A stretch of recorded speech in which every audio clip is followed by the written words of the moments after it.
สวัสดีค่ะวันนี้จะมาเฉลยเล่มเล่มเรือเนอะเล่มเรือหน้าที่8นะคะที่ผู้ปกครองถามมาพอดีครูไม่ได้เอาหนังสือกลับบ้านครูก็เลยลอกใส่กระดาษไว้แล้วอ่ะเดี๋ยวเราจะต้องเกริ่นคร่าวๆนิดนึงก่อนแล้วมันจะได้ทำง่ายเนอะไม่รู้ยังจำเรื่องเศษส่วนได้เปล่าจำได้ไหม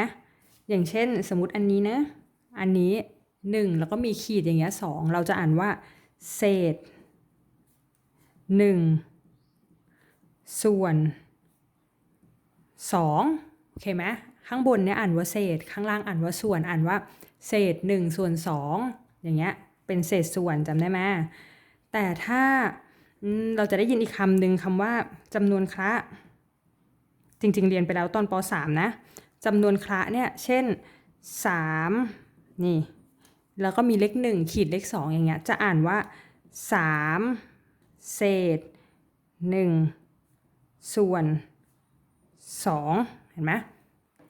อ่านคล้ายอ่านบนเพียงแต่เติมเลขจำนวนเต็มอ่านว่า3เศษ1ส่วน2ถ้าสมมติว่ามันจะเป็นหน้าวาดรูปเนอะมันก็จะเป็น3วงเต็มระบายสีเห็นไหมมี3ก้อนเห็นไหมเค้ก3ปอนด์กับอีกเศษ1ส่วน2นี่ไงนี่1เห็นไหมเป็นเศษ1ชิ้นจากส่วน2ชิ้น1 2เศษ1ส่วน2อย่างนี้เห็นไหมต่อมาอีกอันนึงที่เราจะได้ยินคือคำว่าเศษเกินเศษเกินเช่นเศษเกินแปลว่าเศษข้างบนเรียกว่าเศษจำได้ไหมข้างล่างเรียกว่าส่วนเศษเกินแปลว่าเศษมันเกินส่วนแปลว่าเช่น89ส่วน4อย่างเงี้ยเห็นไหมเนี่ยเศษมันเกินส่วนไปไหมอันนี้ส่วนเห็นไหมเศษเนี่ยมันเกินส่วนเลยเขาจะเรียกว่าเศษเกินเราสามารถทำเศษเกินให้เป็นจำนวนคละเดี๋ยวเอาเลขง่ายๆนะเศษมันเกินส่วนนี่ไง3เห็นไหมมันเกินจาก2เศษมันเกินส่วนการทำเป็นจำนวนคละง่ายมากต้องได้สุดคูณถ้าไม่ได้สุดคูณนะบทนี้ไม่ได้ทั้งบทวิธีการทำให้เป็นให้เศษเกินเป็นจำนวนคละวิธีการทำนะเราเอา2นี่3ขีด2อย่างเงี้ยเศษ3ส่วน2มันก็คือการเอา3มาหารกับ2อย่างเงี้ยโอเคไหมเราก็หารได้เท่าไหร่ล่ะ2อะไรใกล้3สุด2 1 2 2 2 4 2เกินก็แปลว่าได้แค่1 2 1 2เหลือเศษอีกเท่าไหร่2 1 2เหลือเศษอีก1ใช่ไหมเนี่ยก็คือเศษ1เห็นไหมข้างบนเรียกว่าเศษเหลือเศษอีก1ส่วนนี้คือตัวเดิม2เนี่ยกลายเป็นจำนวนคละอีกรอบหนึ่งนะสมมติเศษ8ส่วน3นี่คือเศษเกินเพราะว่าเศษมันเกินส่วนมาทำเป็นจำนวนคละพร้อมกันมันก็เท่ากับ8หาร3เนอะเนี่ยมา8หาร3ก็คือ3 2 6 3 3 9เกินได้แค่3 2 6เหลือเท่าไหร่7 8เหลือเศษอีก2ส่วน3อ่านว่า2เศษ2ส่วน3พอได้ไหมต่อมาการทำจำนวนคละกลับเป็นเศษเกินก็เหมือนกันลูกเอามันทำกลับกันได้มันจะใช้วิธีการคูณกลับขึ้นไปอย่างนี้คือการเอาล่างเห็นไหมตัวเนี้ยล่างคือตัวส่วนล่างคูณข้างหน้าแล้วก็บวกข้างบนส่วนเท่าเดิมมันก็คือการเอาล่างคูณเนี่ยคูณข้างหน้าแล้วก็บวกข้างบนมาลองทำดูนะ2คูณ1ได้2บวก1เป็น3ส่วนเท่าเดิม2เนี่ยเหมือนไหมเหมือนกันเลยต่อมาอันนี้นะเราทำเป็นเดี๋ยวเราจะทำกลับมาเป็น8ส่วน3นะเศษ8ส่วน3ล่างคูณหน้า3คูณ2ได้6บวกตัวบน6บวก2เป็น8ส่วนเท่าเดิมเอามาเขียนเลยส่วน3เท่าไหมเศษ8ส่วน3เท่ากันเนอะครูจะไม่ลองหลายๆรอบให้คล่องเนอะหนูต้องไปเปิดกลับวนดูเอาเองเพราะว่าไม่งั้นเดี๋ยวคลิปมันยาวแล้วภาพมันชอบเบลอลูกต่อมาเราพอจะรู้จักแล้วเสร็จแล้ว มาที่เพื่อนถามเลยเนอะอันนี้แค่เกริ่นของบทนี้ให้ฟังคร่าวๆแต่จริงๆมันยังมีรายละเอียดอีกเยอะเนอะเอาเป็นการบ้านก่อนตรงนี้วิธีการทำการบ้านหน้า8นะคะทำจากข้อล่างขึ้นข้อบน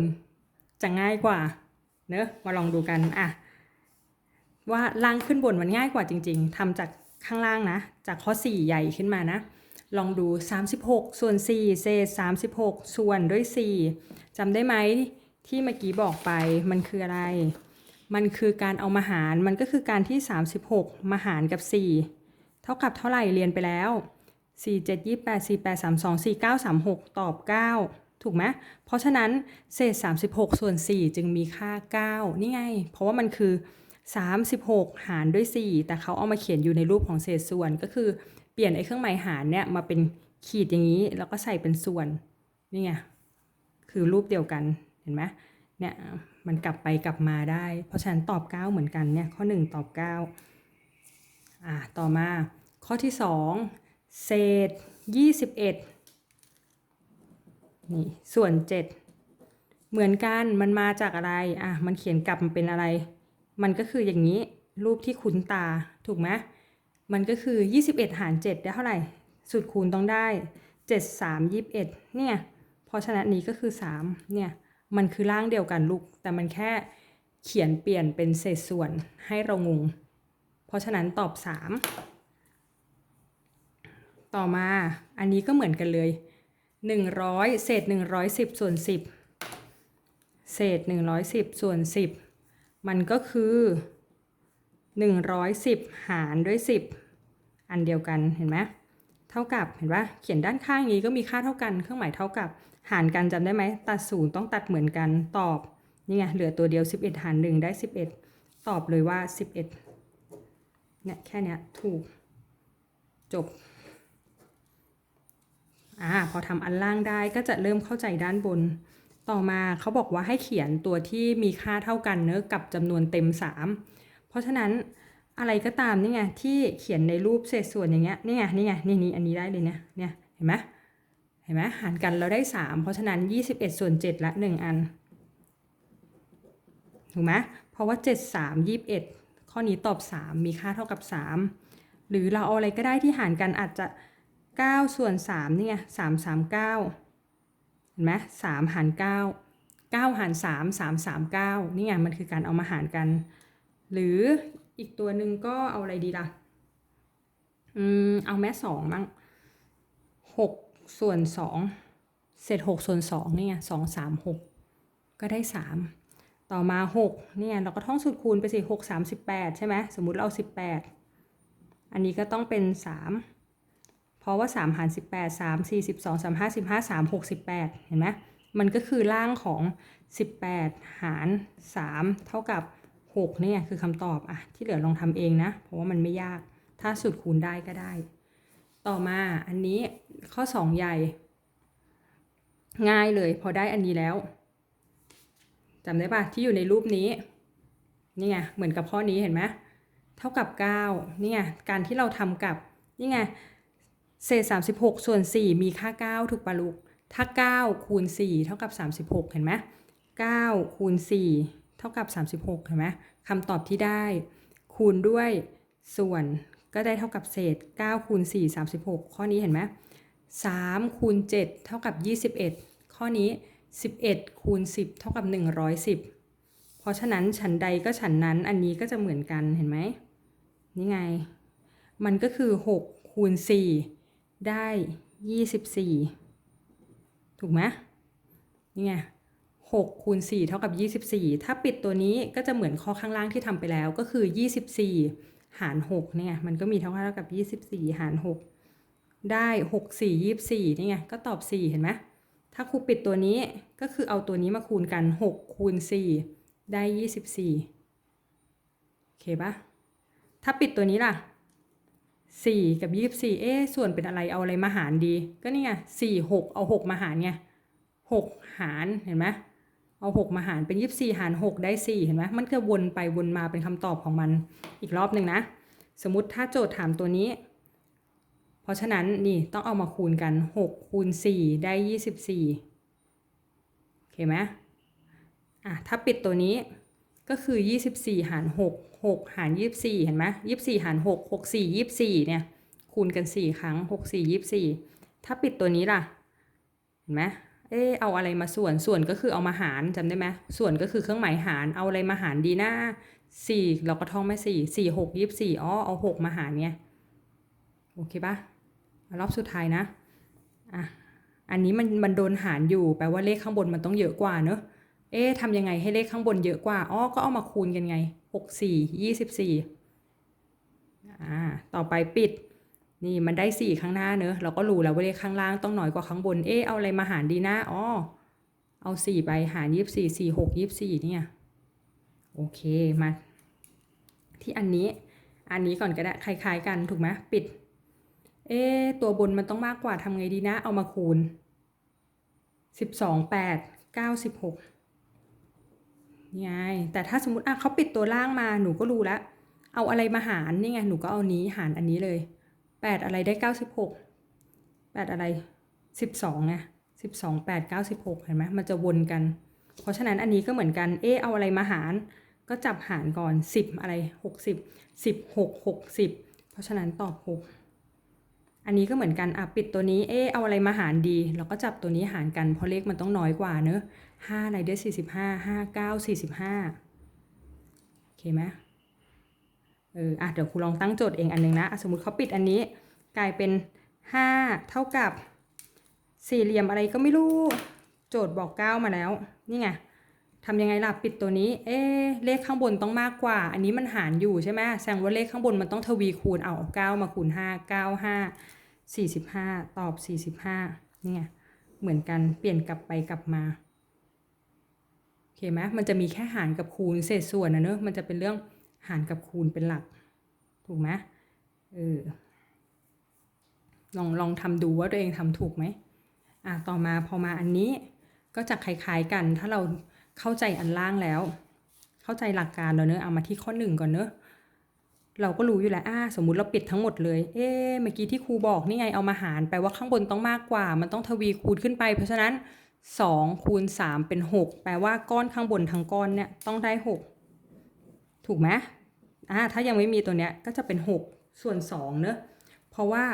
6ส่วน2เนี่ย2 1 2 2 2 4 2 3 6มันจะเท่ากับ3ถูกปะแปลว่าเนี่ย3คูณอะไรก็ไม่รู้ได้6 3คูณอะไรได้6ลูก3 2 6ไงเพราะฉะนั้นก็คือ2นี่เพราะฉะนั้นอันนี้คูณ3 2 6ไหมทำจากข้างล่างขึ้นข้างบนง่ายกว่าเพราะว่าเราจะเข้าใจมาอันนี้เหมือนที่ครูบอกไงปิดอันนี้ข้างล่างข้างบนต้องเยอะกว่าเนอะทวีคูณขึ้นไปเอานี้ขึ้นไปคูณเหมือนการย้ายข้างถ้าใครเคยดูคลิปแรกๆที่เคยทำเนอะถ้ามันเป็นหาร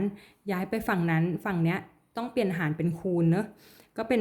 4คูณ5ได้20แปลว่าทั้งก้อนเนี่ย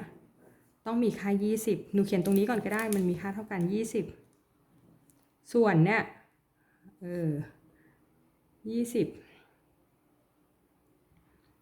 5คูณอะไรได้20 5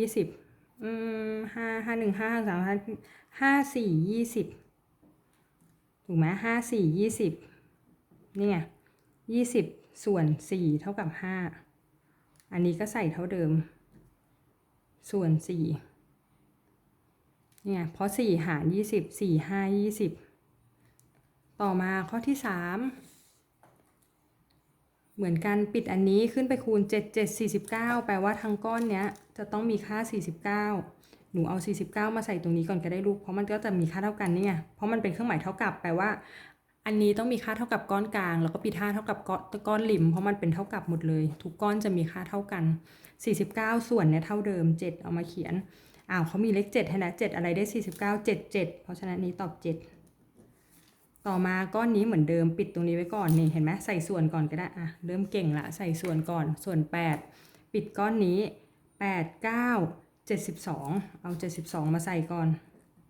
แปลว่าทั้งก้อนเนี่ยต้องคูณกันได้72ก้อนบน8อะไรได้72 8 9 72เพราะฉันตอบ9เอาใช้ปากกาสีผิดนะโอเค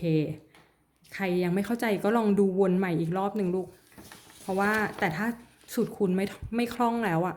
ดูวนอีก10 รอบก็ทำไม่ได้ เพราะฉะนั้นต้องได้สูตรคูณ เพราะว่าบทนี้ยังอีกไกลลูกยังไงต้องได้สูตรคูณถ้าไม่ได้สูตรคูณหารคูณก็จะไปไม่ได้เนอะใครไม่เข้าใจหน้าไหนก็ถามได้นะลูกก็จะอัดคลิปอย่างนี้ให้อีกนะคะโอเคสวัสดีจ้า